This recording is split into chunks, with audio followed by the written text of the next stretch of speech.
صحیح ہے بھائی سکو، میں تم سے نہیں جیت سکتا، لاؤ دو۔ یہ کہہ کر وہ الوداعی نظروں سے ایک دوسرے کو دیکھ کر رخصت ہوئے۔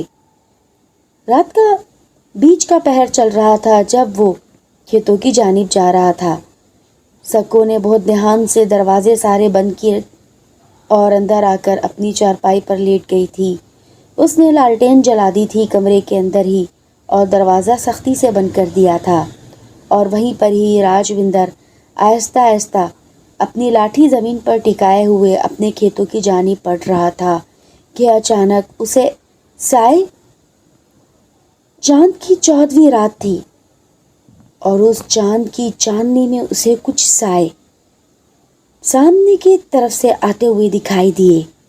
یکدم راجوندر ٹھٹک گیا۔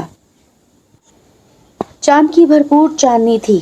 وہ کتوں کا جھنڈ راجوندر کو صاف دکھائی دے گیا تھا، جو کہ تھوڑے ہی فاصلے پر سیدھے سیدھے بھونکتے ہوئے آ رہا تھا۔ انہوں نے شاید راجوندر کو سونگھ لیا تھا یا دیکھ لیا تھا۔ راجوندر ایک دم خوفزدہ ہو گیا۔ اتنے سارے کتوں سے وہ کیسے مقابلہ کرے گا؟ راجوندر کی قسمت بہت اچھی تھی۔ جہاں پر وہ رکا تھا اس کے ساتھ ہی ایک برگد کا بہت پرانا درخت تھا۔ کہا جاتا ہے کہ یہ درخت اس گاؤں کے وجود میں آنے سے پہلے سے ہی ہے۔ یہاں کے بڑے بزرگ اس برگد کے پیڑ کو بہت زیادہ اہمیت دیتے تھے۔ راجوندر نے آؤ دیکھا نہ تاؤ اپنا سامان چھوڑا، کلہاڑی کو ہاتھ میں لیا اور سیدھے سیدھے درخت کے اوپر چڑھ گیا۔ یہ درخت کافی حد تک جانے کے بعد اپنی موٹی شاخوں کو چھوڑتا تھا۔ وہ سب سے اونچی شاخ پر جا بیٹھا اور بھرپور چاندنی میں ان کتوں کا معائنہ کرنے لگا۔ وہ کتے اس طریقے سے آ رہے تھے جیسے کہ ان کو کسی نے ٹرین کیا ہو، لیکن جو چال وہ کتے چل رہے تھے وہ صرف ان 2 کتوں کی تھی، باقی تو ایسے ہی تھے۔ راجوندر سوچ میں پڑ گیا تھا کہ یہ کتے جس نسل کے ہیں، میں نے آج تک گاؤں میں ایسے کتے تو نہ دیکھے۔ وہ کتے برگد کے پیڑ کو گھیر چکے تھے اور مسلسل بھونک رہے تھے۔ راجوندر بھی سکون سے بیٹھا تھا۔ وہ جانتا تھا کہ کتا درخت پر نہیں چڑھ سکتا ہے، اور یہ اتنے بڑے کتے ہیں، یہ صرف درخت کو کھرونچ ہی رہے تھے۔ اور جس طریقے سے ان کی زبان سے رال بہہ رہی تھی، راجوندر حیرت میں مبتلا ہوئے پہ ہوئے جا رہا تھا۔ اسے فکر تھی سکو کی، کہیں خدا نہ خواستہ یہ گاؤں کی جانب بڑھے، میری سکو نہ ڈر جائے۔ راجوندر اندر ہی اندر دعا کرتا رہا۔ وہ بھی سکون سے پیر بچھا کر موٹی سی شاخ پر بیٹھ گیا تھا اور جیب سے اس نے مونگ پھلی نکال لی تھی۔ وہ ایک ایک مونگ پھلی کھاتا جاتا اور اس کے دانے کھانے کے بعد چھلکے نیچے گراتا جاتا۔ ان کتوں نے تو وہ چھلکے بھی کھانا شروع کر دیے تھے۔ اب تو راجوندر کی حیرت کی انتہا ہی نہ رہی۔ اس نے بولا کہ صبح ہونے تک مجھے یہیں رکنا پڑے گا، ورنہ یہ کتے تو مجھے بھگوڑ دیں گے۔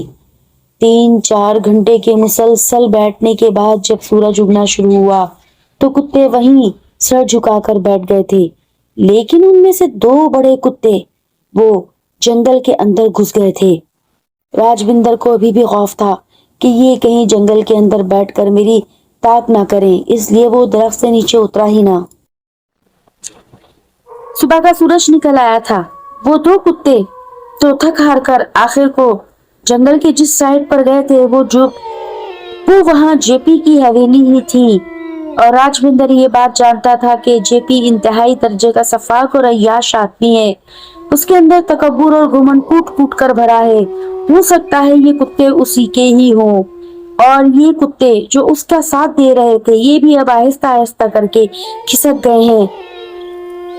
راجوندر آہستہ آہستہ اس پرانے برگد کے پیڑ سے نیچے اتر آیا تھا، اور کچھ قدم ہی چلا ہوگا کہ اس کا پیر پھسلا اور وہ ایک چھوٹے سے معمولی سے گھڑے میں جا گرا۔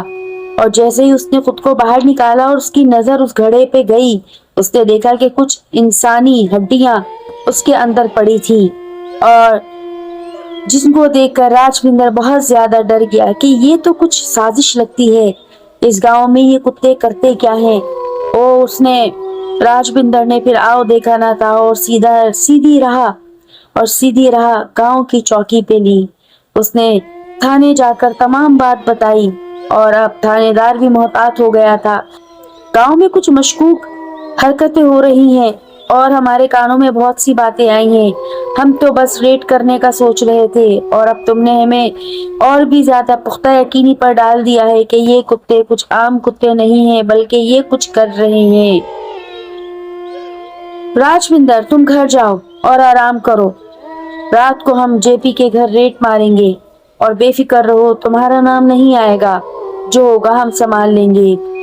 وہاں پر سکو بہت زیادہ پریشان ہو گئی تھی کہ راجوندر ابھی تک نہ لوٹا تھا اور وہ بہت زیادہ دعائیں کر رہی تھی کہ جہاں بھی ہو خیریت سے ہو۔ اتنی دیر تو راجوندر نہیں لگا تھا اور اوپر سے آدھے راستے پر طوفانی بارش ہونا شروع ہو گئی تھی۔ سردی اور بھی زیادہ بڑھ گئی تھی، کوہرا چھانے لگا تھا۔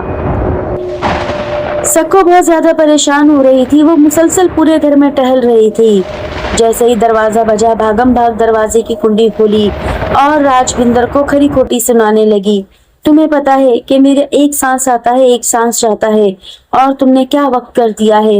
کچھ نہیں سکو، کام اتنا زیادہ کر کے میں تھک گیا تھا تو میں اوپر مچان پر جا کر سو گیا اور جیسے ہی میری آنکھ کھلی تو سیدھے گھر کی راہ لیے۔ اس میں ناراض ہونے والی کیا بات ہے؟ رات بھر کتے بہت دور تک بھونکتے رہے ہیں اور تمہیں پتا ہے میں ابھی تک سوئی نہیں ہوں۔ میں نے آنکھوں میں پورا وقت کاٹا ہے اور دعا کر رہی تھی کہ تم خیر سے ہو۔ ارے مجھے کیا ہونا ہے؟ میں نے تو کسی کتے کی آواز نہیں سنی۔ راجوندر اسے مسلسل ٹال رہا تھا اور وہاں پر جے پی، جے پال اور جسوندر آج شراب کے نشے میں دھت ہو چکے تھے،